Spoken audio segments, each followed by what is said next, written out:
প্রিয় বন্ধুরা, আসসালামু আলাইকুম। আমি পড়ছি মাসুদ রানা সিরিজের একটি বই। বইয়ের নাম ব্ল্যাক মেইলার।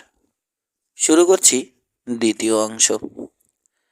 গাছের জটলার কাছে আগে পৌঁছলো চিত্রটা। সোহানা তখনও 200 গজ দূরে। রাস্তার দুই পাশ থেকে চেপে এসেছে ওখানে গাছগুলো।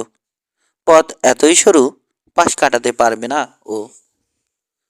ওখানেই থামলো গাড়িটা। মাথার বিপদ সংকেতটা জোরালো হলো আরো। গাড়ি থেকে নেমে রেনাওটার দিকে তাকিয়ে রইল তিনজন লোক। সবার পরনে গাঢ় রঙের স্যুট, দুজনের মাথায় হ্যাট। লোকগুলোর মুখ এখনো ভালো করে দেখতে পাচ্ছে না, তবে বুঝে গেছে ভাব চক্কর মোটেও ভালো নয় ওদের। আচরণে সেটা প্রকট। একজন বনেটের পাশে রইল, বাকি দুজন কিছুটা সামনে এগিয়ে রাস্তার দুই পাশে দাঁড়ালো। গতি কমালো সোহানা, তবে থামলো না। বলল, দিন মন দিয়ে শুনুন, তর্ক কিংবা প্রশ্ন করবেন না। ওই লোকগুলো ঝামেলা করতে এসেছে। কেন এসেছে হয়তো আপনি জানেন, হয়তো জানেন না। তবে তাতে আর কিছু এসে যায় না এখন। মারপিট সহ্য করার মতো অবস্থা নেই আপনার। যাই ঘটুক আপনি নড়বেন না। যেভাবে বসে আছেন বসে থাকবেন, বুঝেছেন? অবিশ্বাসের হাসি হাসলো ডিন। দেখুন বেবি, হঠাৎ করেই পোলাপ বকা শুরু করেছেন আপনি। আপনার কি মনে হয় গোটা দুই ওয়ালেটের জন্যে এখানে গাড়ি চালিয়ে এসেছে ওরা? না, আরো বড় কিছুর জন্যে এসেছে। দু হাতে বুক বেঁধে রেখেছে যে লোকটা, ওর জ্যাকেটের নিচে পিস্তল আছে। দিনের দিকে তাকালো সোহানা। আপনি বসে থাকুন, যাই ঘটুক বেরোবেন না, সেফ বসে থাকবেন। কথা বলার সময় স্বর উঁচু করল না। চেহারায় ভাবের কোনো পরিবর্তন নেই। আজব একটা মেয়ে, ভাবছে দিন। এত শান্ত রাখে কি করে নিজেকে? গাড়ির কাছে দাঁড়িয়ে থাকা লোকগুলোর দিকে তাকালো। বরফ শীতল একটা আঙুল যেন ওর মেরুদণ্ড ছুঁয়ে গেল। ওদের মধ্যে এমন কিছু চোখে পড়ল। রাস্তা এখানে অনেকটা ভালো, তাই গতিবেগ 10-এ তুলে দিল সোহানা। ডিনের উপর দিয়ে ঝুঁকে ওর দিকে দরজার ল্যাস খুলে দিল। তারপর নিজের পাশেরটাও খুলল। দরজার হ্যান্ডেলে একটা আঙুল ঠেকিয়ে রাখলো। রাখুন, যাতে পাল্লা খুলে না যায়, ডিনকে বলল সোহানা। যা করতে বলা হলো করল ডিন। ফিরে তাকিয়ে দেখলো সোহানাও আঙুল দিয়ে নিজের পাশের হ্যান্ডেলটা ধরে রেখেছে। অন্য হাতে স্টিয়ারিং ধরে গাড়ি চালাচ্ছে। ওর ঘোলাটে মগজ বুঝতে পারছে না কি করতে চাইছে মেয়েটা। আর 50 গজ, আর বড় জোর 10 সেকেন্ড পরেই থামতে হবে ওদেরকে। চিত্রর মুখোমুখি দাঁড়াতে হবে। লোকগুলোর চোখ এখন পরিষ্কার দেখতে পাচ্ছে ডিন। ওদের চেহারায় স্বাভাবিক কিছুই দেখছে না, অথচ মনের গভীরে কোথায় যেন একটা অস্বস্তি বোধ করছে। ঠান্ডা ঘাম জমছে কপালে। গাড়ি থামান, বিড়বিড় করলো। দেখি ধমক ধমক দিয়ে ওদের ভাগানো যায় কিনা। যা বলছি করুন, বলল সোহানা, আর চুপ করে থাকুন। রাস্তার দুই পাশে দাঁড়ানো লোক দুজনের মাঝখান দিয়ে বেরোতে হবে ওকে। এমনভাবে দাঁড়িয়েছে যে গাড়ির দুপাশে মাত্র 2 ফুট দূরে থাকবে ওরা। তৃতীয় লোকটার যেন এদিকে কোনো খেয়ালই নেই। বনেটের গায়ে হেলান দিয়ে দাঁড়িয়ে একটা ছুরি দিয়ে নখ খোঁচাচ্ছে। ডিনকে দরজার হ্যান্ডেল ছেড়ে দিতে বলল সোহানা। সামনের লোক দুজনকে পাশ কাটানোর সময় আচমকা ব্রেক কষল। কর্কশ শব্দ করে পিছলে গিয়ে থেমে গেল চাকা। সামনের দিকে ছুটে গেল ডিনের দেহটা। সিট বেল্টে আটকে ঝাঁকি খেয়ে ফিরে এলো আবার। ঝটকা দিয়ে খুলে গেল দুই পাশের দরজার পাল্লা। দিনের পাশে জ্যাকেট পরা যে লোকটা দাঁড়িয়েছিল, গাড়িটা পাশ কাটানোর সময় ও খানিকটা ঘুরে গিয়েছিল। পাল্লাটা গিয়ে বাড়ি মারল ওর বাঁ হাত আর কাঁধে। পড়ে যাওয়ার সময় পাল্লার কোণা লেগে কেটে গেল মুখের একটা পাশ। অন্য লোকটার হাতে জোরসে বাড়ি লাগলো। শেষ মুহূর্তে আত্মরক্ষার ভঙ্গিতে তুলেছিল হাতটা। বাড়ি লেগে গোটা কয়েক আঙুল ভাঙল ওই হাতের। ব্যথায় চিৎকার করে উঠে অপর হাতে আঙুল চেপে ধরল। টলে পড়ে যেতে গিয়েও নিজেকে সামলানোর চেষ্টা করছে। গাড়ি থেকে নেমে পড়েছে সোহানা। ঘোরের মধ্যে দিনের মনে হলো পাল্লাটা খোলার সময়ই মেয়েটাও লাফ দিয়েছে। দুই হাতে সিট বেল্ট চেপে ধরেছে ডিন। বুকের মধ্যে ধরাস ধরাস করে লাফাচ্ছে হৃৎপিণ্ডটা। কিন্তু সোহানার দিক থেকে চোখ সরাতে পারছে না। এক পায়ে ভর দিয়ে আরেকটা পা সোজা রেখে যতটা সম্ভব উপরে তুলে দিয়ে চরকির মতো পাক খেতে দেখলো ওকে। আঙুল ভাঙা লোকটার চোয়ালে গিয়ে লাগলো প্রচণ্ড লাথিটা। ঠাপ করে শব্দ হলো। লোকটা পড়ে যাওয়ার আগেই বনেটে দুই হাত রেখে লাফিয়ে ডিঙালো সোহানা গাড়িটা। অন্য পাশে দাঁড়ানো মুখে আঘাত পাওয়া লোকটা তখন সোজা হয়ে দাঁড়াতে শুরু করেছে। হাতে বেরিয়ে এসেছে পিস্তল। কিন্তু সেটা উঁচু করার আগেই কনুইয়ের কাছে শক্ত এক লাথি খেলো। পিস্তলটা হাত থেকে ছুটে উড়ে গিয়ে রাস্তায় পড়ল 10 হাত দূরে। লাথি মারার সঙ্গে সঙ্গে প্রায় একই সময়ে ডান হাতটা সোজা করে চোখের নিমেষে নামিয়ে আনলো সোহানা। ক্যারাতে কোপটা লাগলো লোকটার কানের পিছনে নিচের দিকে। এই আঘাতে দ্বিতীয়বারের মতো টলে উঠে পড়ে গেল লোকটা। জ্ঞান হারিয়েছে। চোখের পলকে ঘুরে দাঁড়ালো সোহানা তৃতীয় লোকটার দিকে। দুই সঙ্গীর অবস্থার দিকে ছুটে আসছে লোকটা। অনেক কাছে চলে এসেছে ইতিমধ্যেই। হাতে ধরা ছুরির চোখা মাথাটা সোহানার দিকে তাক করা। সামনে এগোতে গিয়ে যেন পা পিছলে চিত হয়ে পড়ে গেল সোহানা লোকটার পায়ের কাছে। ছুরি হাতে নিচের দিকে ঝুঁকে বিস্মিত দৃষ্টিতে দেখছে লোকটা অদ্ভুত মারকুটে মেয়েটিকে, এবং কিছু বুঝে ওঠার আগেই জোড়া পায়ের লাথি খেল।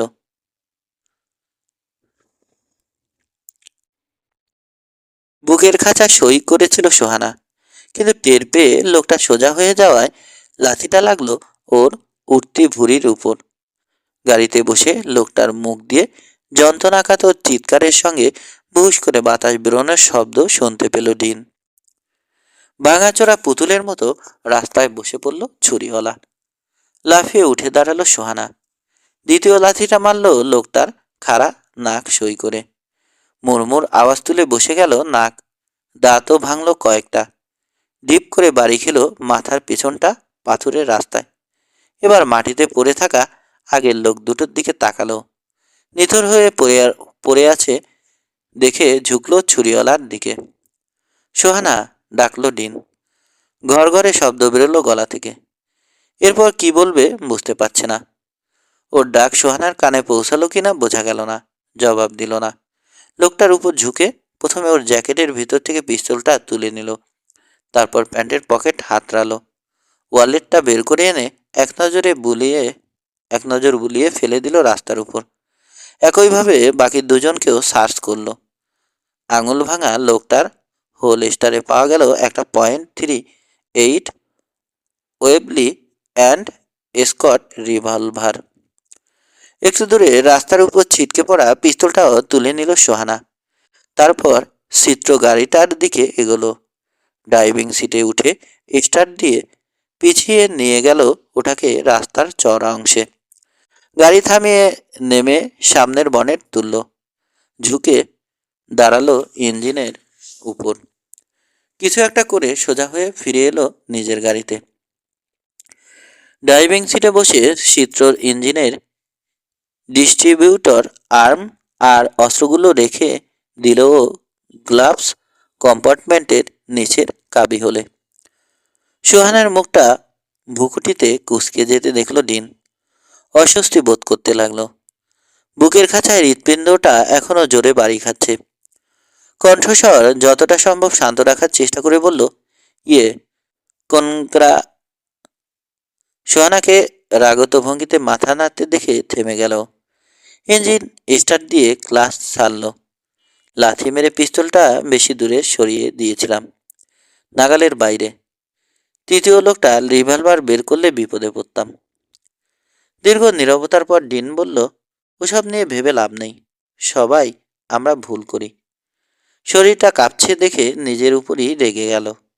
মুখ দিয়ে কথা বের করতেও কষ্ট হচ্ছে। হঠাৎ করেই রাগটা চলে গেল পাশে বসা মেয়েটার উপর। রুক্ষ কণ্ঠে বলল, যাদের মারলেন ওরা পুলিশের লোক নয় তো? মাথা নাড়ল সোহানা। না। আপনি শিওর? অন্য মনস্ক ভঙ্গিতে মাথা ঝাঁকালো সোহানা। ধৈর্য হারালো ডিন। আপনি কে, সত্যি করে বলুন তো? মানে? ভালো হাতের বুড়ো আঙুল তুলে কাঁধের উপর দিয়ে পিছনে দেখালো ডিন। ওই যে ওখানে যে কাণ্ডটা করে এলেন। রাগত্ব ভঙ্গিতে হাতের তালু ডলল কপালে। অনেক চর্চা দরকার এসবের জন্যে। স্কুলের গার্লস গাইডে এত ভয়ানক বিদ্যা শেখায় না। ডিনের কথা এড়িয়ে গিয়ে সোহানা বলল, ওদের একজনের নাম এমিল কেল্ট, আরেকজন রোজার রোজারিও, আর তৃতীয় লোকটার নাম পরিচয় নেই ওয়ালেটে। নাম দুটো কি আপনার চেনা লাগছে? শূন্য দৃষ্টিতে ওর দিকে তাকিয়ে রইল ডিন। আমার চেনা লাগবে কেন? ওরা যদি আপনার ক্ষতি করার জন্যে এসে থাকে, ধরে নিতে হবে কোথাও একটা যোগাযোগ নিশ্চয় আছে। আমার সঙ্গে কি যোগাযোগ আমি জানি না, তবে যা ঘটতে দেখলাম তাতে আপনার জন্যে আসার সম্ভাবনাটাই সবচেয়ে বেশি। আপনি কি লেডি মাফিয়া চিফ, নাকি মিস সিক্রেট এজেন্ট, না অন্য কিছু? মনে মনে হাসলো সোহানা। ইংল্যান্ডের কেনসিংটনে একটা হ্যাটের দোকান চালাই আমি। বিশ্বাস করলাম না। মুখ বাঁকালো ডিন। আমার জন্যে আসেনি ওরা, আপনার জন্যই এসেছে। ওরা আপনাকে একা একা এখানে আসতে দেখেছিল, কুবুদ্ধি মাথায় চারা দিয়েছিল। ভেবেছিল এত সুন্দর একটা মেয়েকে একা যখন নিরালায় পাওয়াই গেছে, ছাড়বো কেন? আস্তে করে বলল সোহানা, হতে পারে, তবে আমার সন্দেহ আছে। হাসতে শুরু করলো ডিন, দুর্বল ক্লান্ত হাসি। তবে যে উদ্দেশ্যেই আসুক, ভুল মেয়েকে নিশানা করেছিল ওরা। গলা শুকিয়ে গেছে ওর, হেঁচকি উঠতে লাগলো। কিন্তু যে খেলটা দেখালেন, হেঁচকির কারণে কথা আটকে গেল ওর, চোখ দিয়ে পানি গড়াচ্ছে। গাড়ি থামালো সোহানা। ঘাড়ের নিচে ওর ঠান্ডা হাতের স্পর্শ পেল ডিন। হাতটা ঠেলে সরিয়ে দিতে চাইল। ভাঙা গলায় বলল, আমি ঠিকই আছি বেবি, আর সেবা করতে হবে না। মুচকি হাসলো সোহানা। ওর সত্যিকারের পরিচয় জানতে না পেরে অসহিষ্ণু হয়ে উঠেছে লোকটা, আর সে কারণে রেগে গেছে। ডিনের ঘাড় থেকে হাত ছড়ালো না ও। আলতো করে ধরে রেখে মোলায়েম স্বরে বলল, অত রাগ করে না, আপনার শরীর ভালো না। দুটো ঘুমের বড়ি খেয়ে ঘুমিয়ে পড়ুন। জেগে উঠে দেখবেন সুন্দর একটা বিছানায় শুয়ে আছেন। নতুন মানুষ মনে হবে নিজেকে। অনেক কষ্টে নিজেকে সামলালো ডিন। পানি ভরা ঝাপসা শুকে দেখল ফার্স্ট এইড বক্সটা তুলে এনে সেটা থেকে ওষুধ বের করছে সোহানা। ওর দিকে ফিরে হাসলো। হাসিটা আন্তরিকতায় ভরা। লজ্জা পেল ডিন। কম্পিত কণ্ঠে বলল, সরি, আর বেবি ডাকবো না। আসলে কি জানেন, আমার মেজাজটা খুবই খারাপ, অসম্ভব বদ। 3 রাত 9টা। টেমস নদীর মাইল দুয়েক দক্ষিণে বার্কশায়ার কাউন্টির উইক্সফোর্ড গ্রামের রাস্তা ধরে গাড়ি চালাচ্ছে মাসুদ রানা। গন্তব্য লেডি জোয়ালিন হেইফোর্ডের খামার বাড়ি। লন্ডনে থাকতেই সোহানার ফোন পেয়েছে রানা। সলিল সেনের নিখোঁজ সংবাদ শুনেছে। সোহানা ফোন করে জানিয়েছে যত শীঘ্রই সম্ভব রানাকে ফ্রান্সে যেতে বলেছেন বিসিআই চিফ। এই কাজটা সেরে এমনিতেও ওর সলিল সোহানার কাছে যাওয়ার কথা ছিল ওভারজে। 8 ঘন্টা পর লেডি জোয়ালিনের মস্ত খামার বাড়িতে পৌঁছলো রানা। সুসজ্জিত ড্রয়িং রুমে ওকে নিয়ে বসালো জোয়ালিন। তারপর, রানা, কেমন আছো? ভালো। তুমি কেমন? এমনিতে তো ভালোই। পায়ের যন্ত্রণা বাদ দিলে মাঝে মাঝে খুব চুলকায়, তখন খারাপ লাগে। একজন বিশিষ্ট আর্লের মেয়ে জোয়ালিন। ঝোঁকের মাথায় বিয়ে করে বসে এক প্লেবয়কে। মাতাল অবস্থায় গাড়ি চালাতে গিয়ে অ্যাক্সিডেন্ট করে ওর স্বামী। গাড়িতে ছিল তখন জোয়ালিন। সেই অ্যাক্সিডেন্টে ওর স্বামী মারা যায়, আর একটা পা হারায় জোয়ালিন। নষ্ট পাটা হাঁটুর নিচ থেকে কেটে বাদ দিয়েছেন ডাক্তাররা। মাসখানেক পর একটা নকল পা নিয়ে সামান্য খুঁড়িয়ে হাসপাতাল থেকে বেরিয়ে আসে জোয়ালিন। একজন নতুন মানুষ। বাবা ওকে সাহায্য করতে চেয়েছিলেন, কিন্তু রাজি হয়নি জোয়ালিন। স্বামীর খামারটা পরিচালনার ভার তুলে নেয় নিজের হাতে। 4 বছর কঠোর পরিশ্রমের পর খামার থেকে লাভ আসতে শুরু করে। ততদিনে তার বয়স হয়ে গেছে 28। সোহানার বান্ধবীও। সোহানার মাধ্যমেই রানার সঙ্গে পরিচয়। ওষুধ খাও না? রানা জিজ্ঞেস করল। ওষুধ খেয়ে তেমন একটা কাজ হয় না। ডাক্তার মলম দিয়েছেন, মাখালে কিছুটা কমে। যাকগে, বাদ দাও তো রোগ শোকের কথা। তোমার কি খবর বলো? কাজকর্ম? সলিলের নিখোঁজ সংবাদটা জানালো ওকে রানা। ওকে চেনে জোয়ালিন, পছন্দও করে। একবার ওর খামার বাড়িতে এসেছিল সলিল, রানা সোহানার সঙ্গে। আমার একটু তাড়া আছে জোয়ালিন, রানা বলল। সোহানা ফোন করেছিল, ফ্রান্সে যেতে হবে। সলিলের ঘটনার খোঁজ খবর নেবার নির্দেশ দিয়েছেন আমাদের বস। বলো দেখি কি জন্যে ডেকেছে আমাকে? তোমাদের এই মানসিক অবস্থায় আর কোনো সমস্যার ভার চাপাতে চাই না রানা। কোনো অসুবিধে নেই জোয়ালিন। বিপদ মৃত্যু ভয় নিয়েই তো আমাদের কারবার, ভেঙে পড়ি না কখনো। তুমি বলো। চা খাবে? জোয়ালিন জিজ্ঞেস করল। খাবো। মেয়েটকে ডেকে চা আনতে বলল জোয়ালিন। মেয়েট চলে গেছে রানা মেয়েট চলে গেলে রানার দিকে ফিরল। ব্ল্যাকমেইলের ব্যাপারে কি ব্যবস্থা নেওয়া উচিত রানা? ভুরু কোচকালো রানা। তোমাকে ব্ল্যাকমেইল করছে কেউ? না। সামান্য দ্বিধা করে আবার বলল জোয়ালিন। রিয়া আমার ছোট বোনকে। নিউ ইয়র্কের এক বিশিষ্ট শিল্পপতিকে বিয়ে করেছে ও। কয়েকদিন আগে এখানে এসেছিল, তখন বলেছে। তার মানে কেউ একজন ভয় দেখাচ্ছে ওকে? হ্যাঁ, 2 বছর ধরে। ভেঙে পড়েছে ও। চাউর চাপ আর সহ্য করতে পারছে না, তাই আমাকে এসে ধরেছে। কিছু একটা ব্যবস্থা করা যায় কিনা। সমস্যাটা কি? কি করেছিল?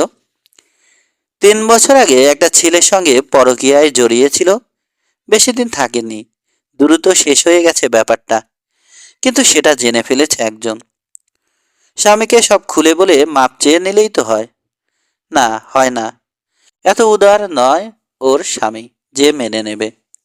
জানতে পারলে সেফ গলা টিপে খুন করবে ওকে। তাছাড়া 2 বাচ্চাও আছে রিয়ার। ব্ল্যাকমেইল কি ছেলেটাই করছে? মাথা নাড়ল জোয়ালিন। না, হার্ট অ্যাটাকে মারা গেছে ও। ব্ল্যাকমেইলারের কাছে প্রমাণ আছে? রিয়া তো বলল আছে। আর একজন নয়। রিয়ার ধারণা ব্ল্যাকমেইলারদের একটা সংঘবদ্ধ দল আছে। ওর গোপন কথা সব জানে ওরা। যে দেখা করে ভয় দেখিয়েছে সে একজন নান, স্কটিশ নান। নান মানে ভুয়া নান? তাই তো হওয়ার কথা। আসল নান কি আর ব্ল্যাকমেইলের মতো একটা বিশ্রী অপরাধে জড়াবে? কোনো নোট লিখে দেয়নি নিশ্চয়? শুধু ভুয়া নানকে পাঠিয়ে হুমকি দিয়েছে, তাই না? নোট পাঠিয়েছে কিনা জানি না। এ প্রশ্নটাই আমার মাথায় আসেনি, তাই জিজ্ঞেস করিনি। ও। এক মুহূর্ত চুপ করে থেকে জিজ্ঞেস করলো রানা। তা কত করে দিতে হয় রিয়াকে? বলেছে কিছু? মাসে $1000। ব্যাস, এত কম? হ্যাঁ, কমই, কিন্তু নিয়মিত দিতে হয়। দেয় কিভাবে? হাতে হাতে? না, ব্যাংকের মাধ্যমে। ম্যাকাওয়ের এক ব্যাংকে একটা চ্যারিটি রিলিফ ফান্ডের অ্যাকাউন্ট আছে। সেই নাম্বারে টাকা জমা দিতে হয়। ব্যাংকটার নাম জানো? নাম? রিয়া তো বলেছিল, কিন্তু কেমন খটমটে নাম, মনে রাখতে পারিনি। ব্যাংকো ম্যাকাও ডা কমার্শিয়াল। বিস্মিত দৃষ্টিতে রানার দিকে তাকিয়ে রইল জোয়ালিন কয়েক মুহূর্ত। তারপর বলল, হ্যাঁ হ্যাঁ, কিন্তু তুমি জানলে কি করে? হংকং, ম্যাকাও এসব জায়গায় কাজ করেছি আমি। অন্যমনস্ক ভঙ্গিতে জবাব দিল রানা। Charity fund? আমি শিওর ওই নামে কোনো ফান্ড সত্যিই আছে। লেনদেনেও অবৈধ কিছু পাওয়া যাবে না। পুলিশ খুদ বের করতে পারবে। এত কাঁচা কাজ করবে না ব্ল্যাকমেইলাররা।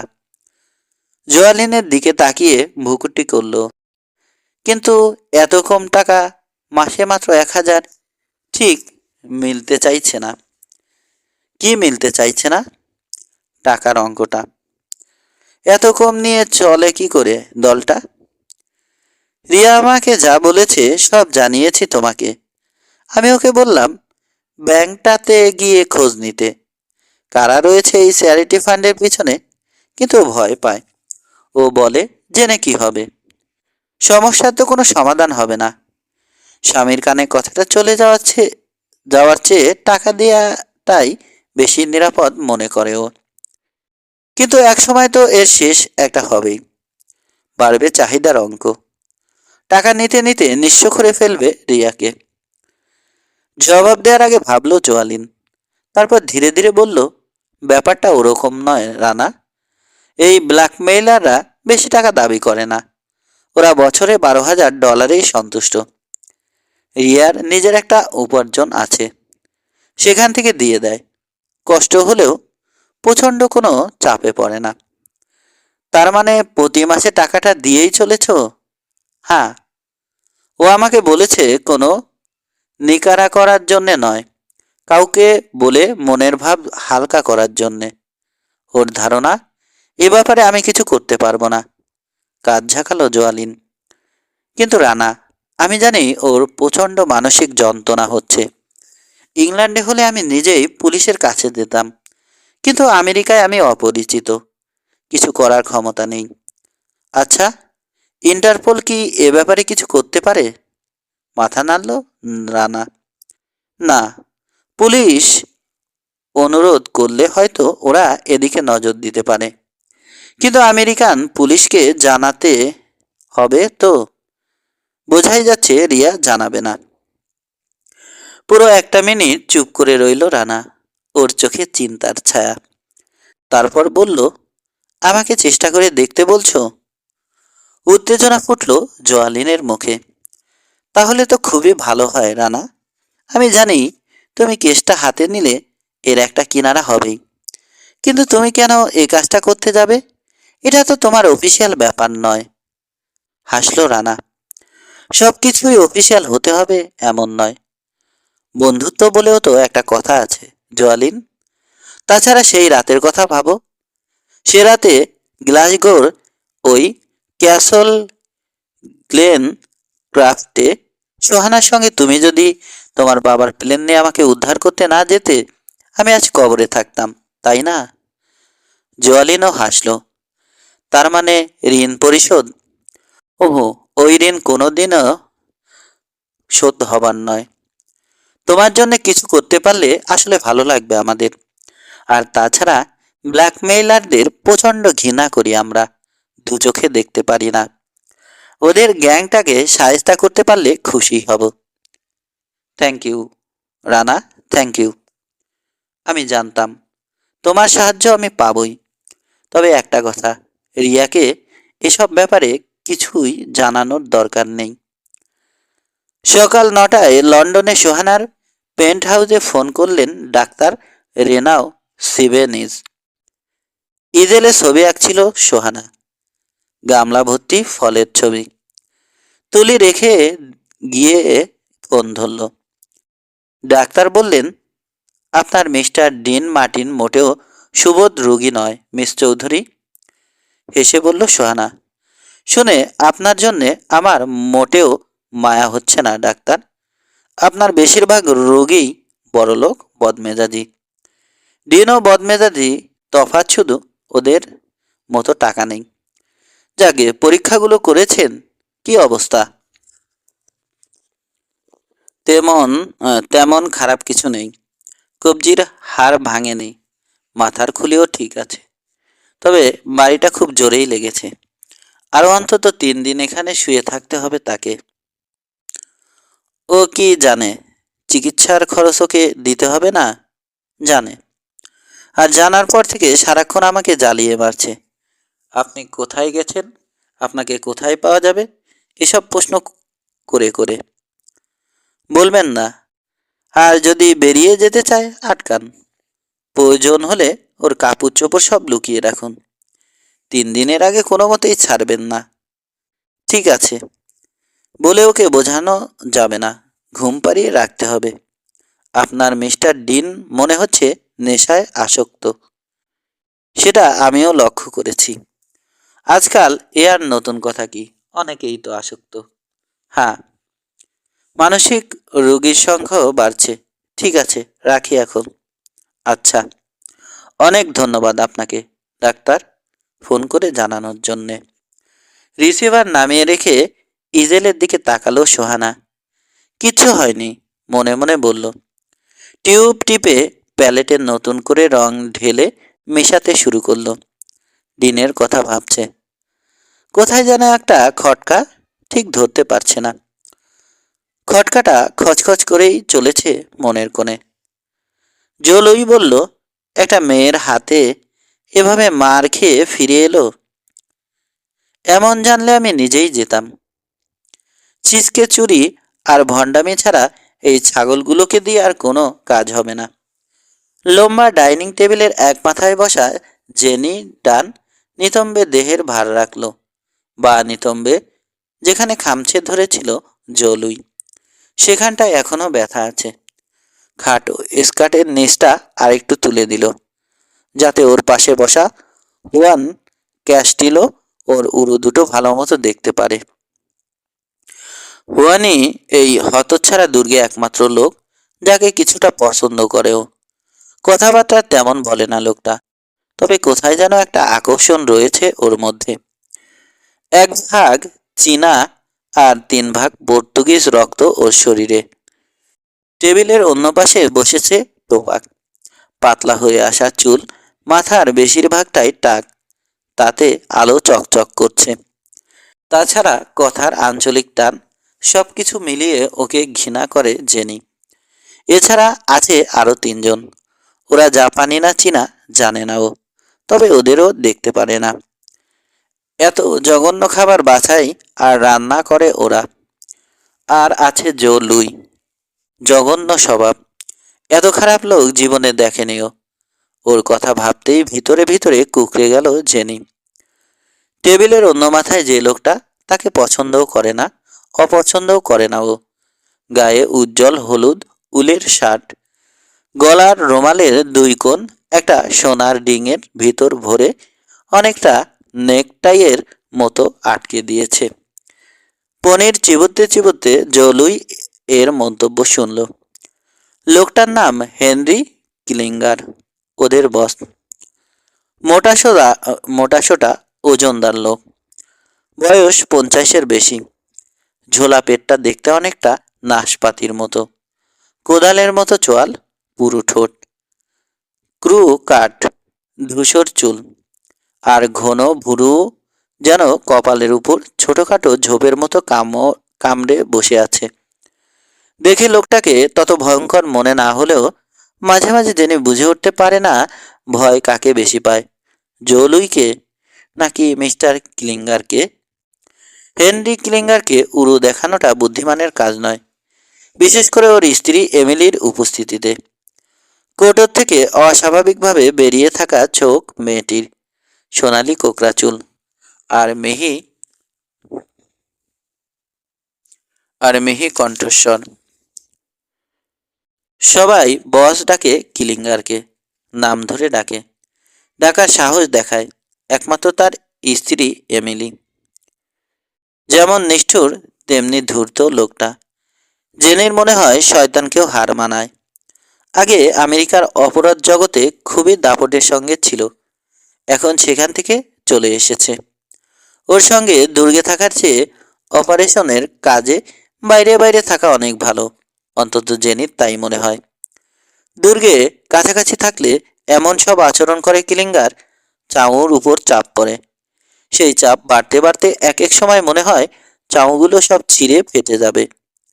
স্কার্টের ঝুল আরো 2-1 ইঞ্চি উপরে তুলে আর চোখে হুয়ানের দিকে তাকালো জেনি। দেখলো ওর দৃষ্টি আকর্ষণ করতে পেরেছে কিনা।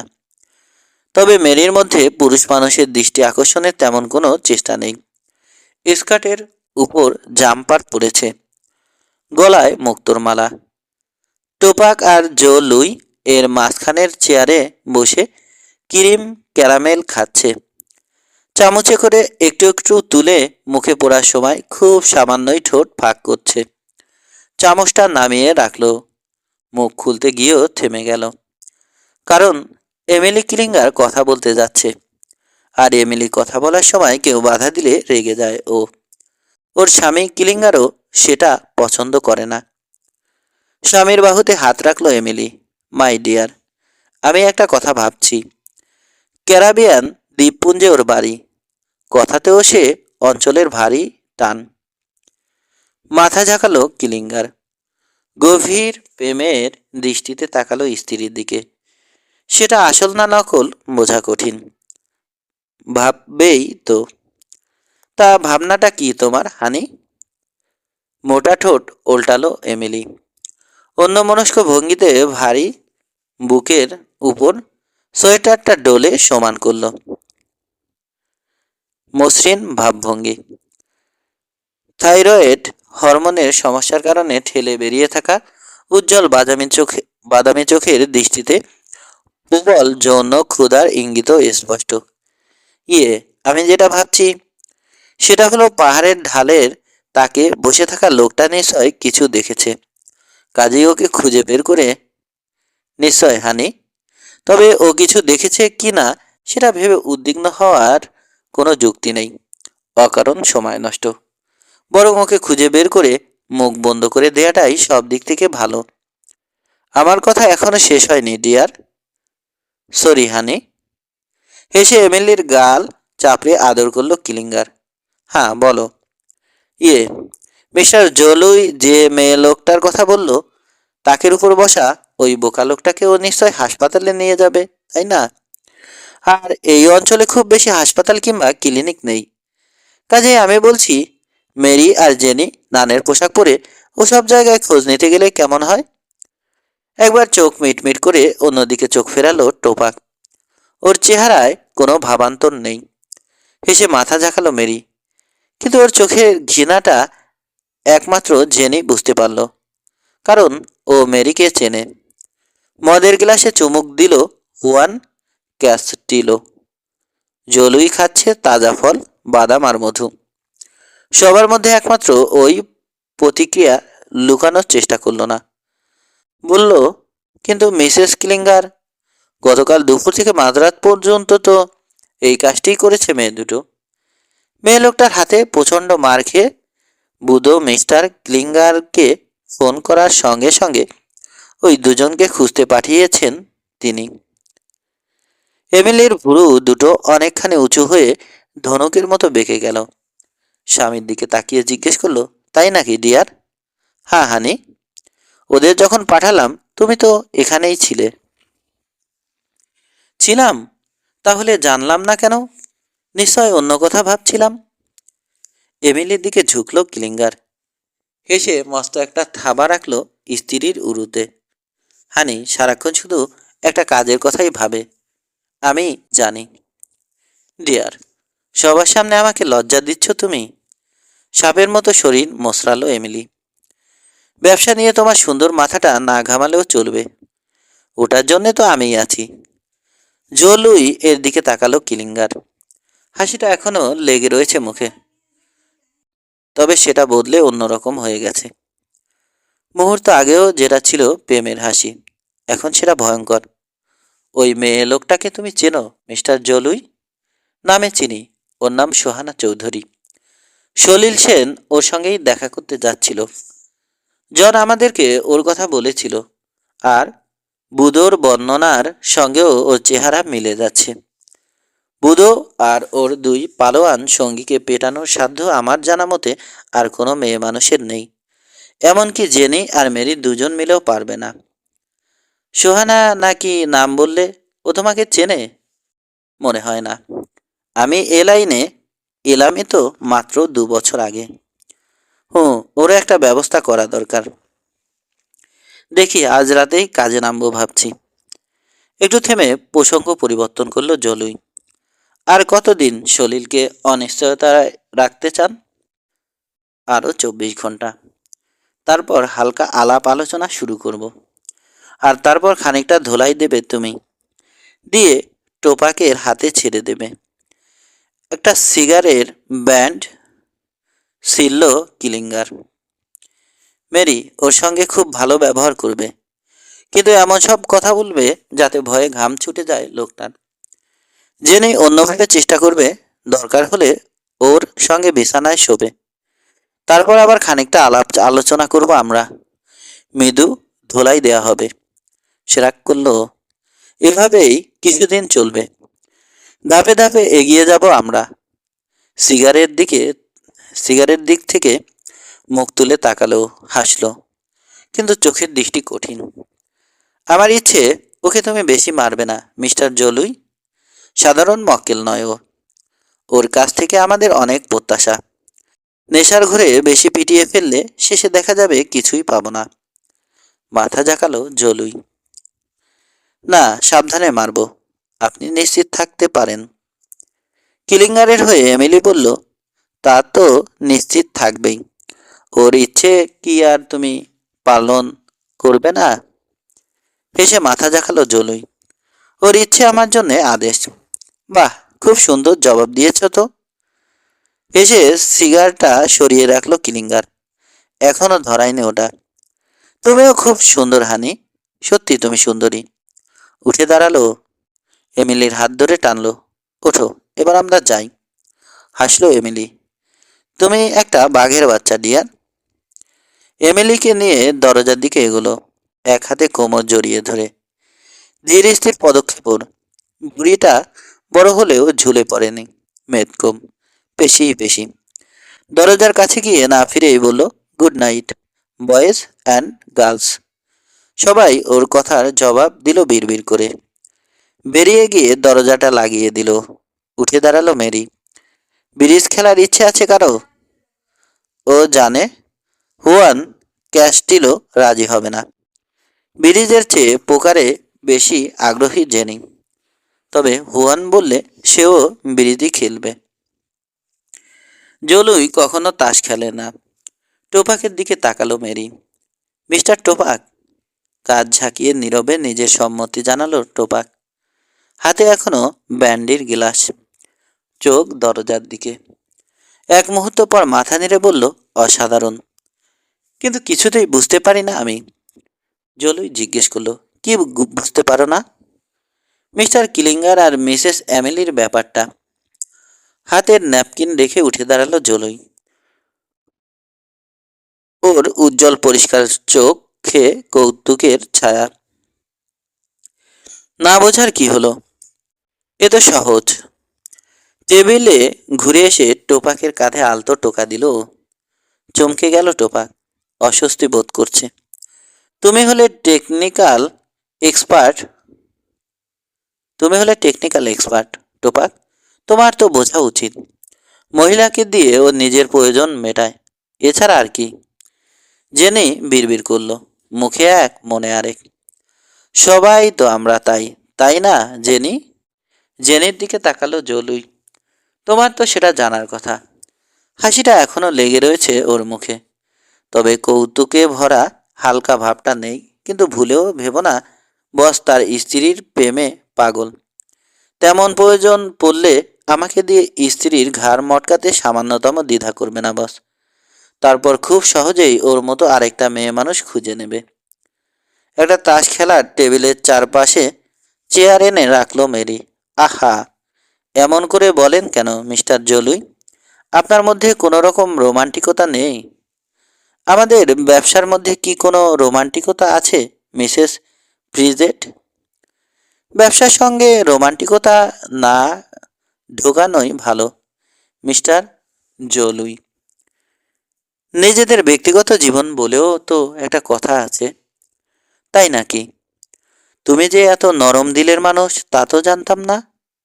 মিস্টার ব্রিজেটের জন্য এখনো মন খারাপ লাগে নাকি তোমার?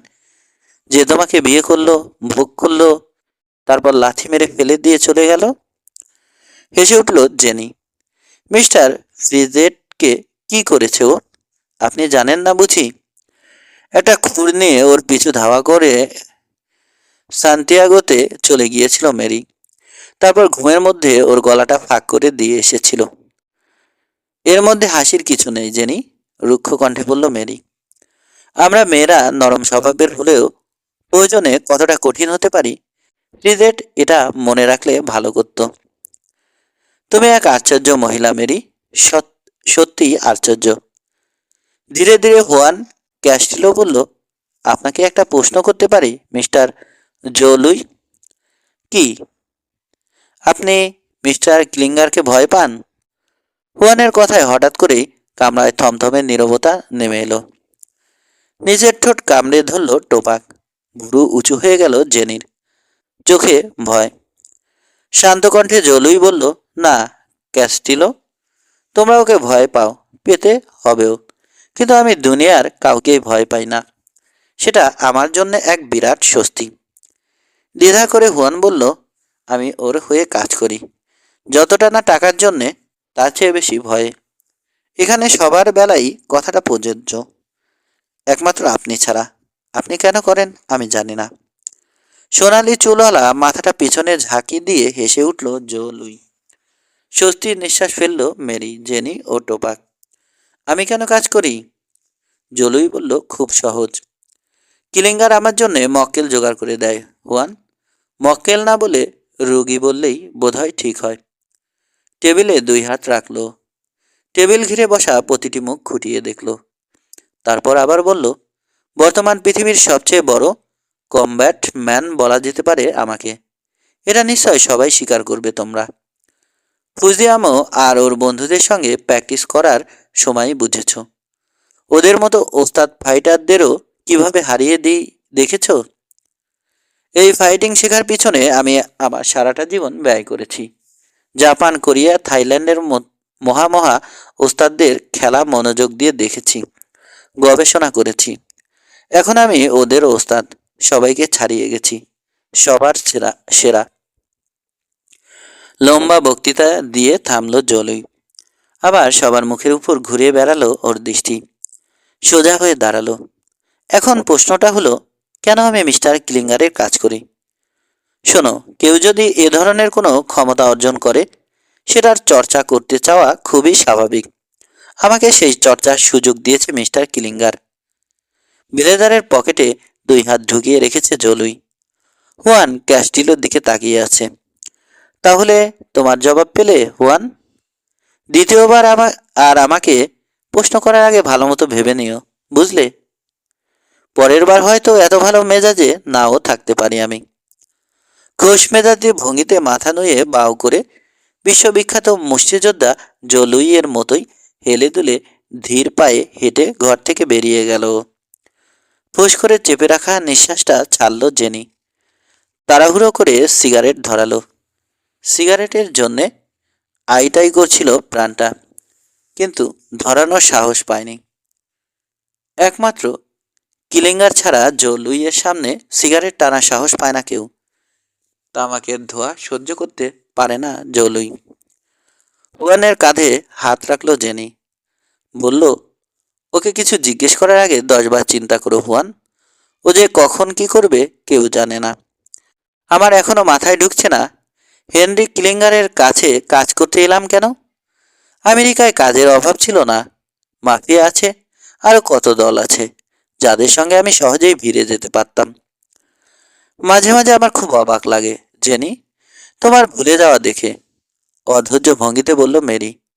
মিস্টার জলুই একজন ভদ্রলোক, মিস্টার কিলিঙ্গারও তাই। আমেরিকার যেসব দলের কথা বলছো, ওরা তো নিতান্তই সাধারণ গুন্ডা পান্ডা। ওসব কথা বাদ দাও তো। প্যাকেট থেকে তাস বের করতে শুরু করলো। মিস্টার টোপাক, আপনি আমার পার্টনার হবেন? ঘড়ি দেখলো টোপাক। বেশিক্ষণ খেলতে পারবো না। ঘুমাতে যাওয়ার আগে সলিলকে ঘন্টাখানেক ধোলাই করতে হবে। পাতলা নাকটায় টোকা দিল অন্যমনস্ক ভঙ্গিতে। হেনরি ক্লিঙ্গারের জায়গায় আমি হলে প্রথমে ডিগ্রেডেশন টেকনিক ব্যবহার করতাম। গর্তে ফেলে রাখতাম। পায়খানা পেশাব করে করে তার মধ্যে পড়ে থাকতে থাকতে যখন নিজের উপরই ঘেন্না এসে যেত, তখন তোলার কথা ভাবতাম। হাসল জেনি। এখন যে খুপড়িটার মধ্যে ফেলে রাখা হয়েছে, সেটাও গর্তের চেয়ে ভালো কিছু নয়। আর তাছাড়া আপনি যা করতে চাইছেন, সেটা করলে মিস্টার জলুই রেগে যেত। কারণ তখন ওর আর কিছু করার থাকতো না। টেবিল থেকে তাস তুলে নিল, চেয়ারে পিঠ খাড়া করে এক নিতম্ব থেকে অন্য নিতম্বে ভার বদল করলো। উফ, ব্যথায় মরে গেলাম। চিমটি দিয়ে কেউ যে এত ব্যথা দিতে পারে, উফ।